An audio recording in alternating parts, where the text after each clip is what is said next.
రాజకీయాల్లో కులం కాదు గుణం ముఖ్యమని నిజామాబాద్ బీజేపీ ఎంపీ ధర్మపురి అరవింద్ అన్నారు. కేసీఆర్ కులస్తుల సంఖ్య తెలంగాణలో కేవలం 1% మాత్రమేనని అరవింద్ అన్నారు.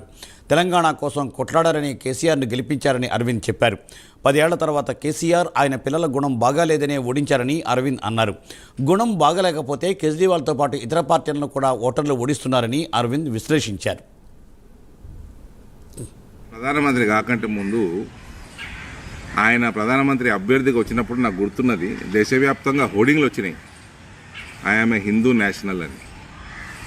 భారతీయ జనతా పార్టీలో పనిచేసుకోవాలంటే, ఈ దేశం భవిష్యత్తును కాపాడాలంటే, హిందూ రాష్ట్రాన్ని నిర్మించాలంటే నా కులం హిందుత్వం, నా కులం భారతీయ తత్వం తప్ప వేరేది ఉండదు. ఇక ఇది ఎవరన్నా భారతీయ జనతా పార్టీల కులాల గురించి మాట్లాడితే అది భారతీయ జనతా పార్టీ హైకమాండ్ సహించదు, సహించకూడదు కూడా. ఇక ఢిల్లీలో ఏమైంది? సిటిజన్షిప్ అమెండ్మెంట్ యాక్ట్ వచ్చినప్పుడు ఆజాదీ ఆజాదీ అని కూడా తిరిగారు కదా. వాళ్ళందరినీ హిందువులందరూ ఒక్కటై దౌడ మీద ఒకటి వీక్తే దౌడ పనులన్నిటికీ ఆజాదీ వచ్చింది. ఇప్పుడు అందులో కేజ్రీవాల్ గాని పనులు ఉన్నాయి, సిసోడియా గాని పనులు కూడా ఉన్నాయి. అందులో దౌడ పనులు.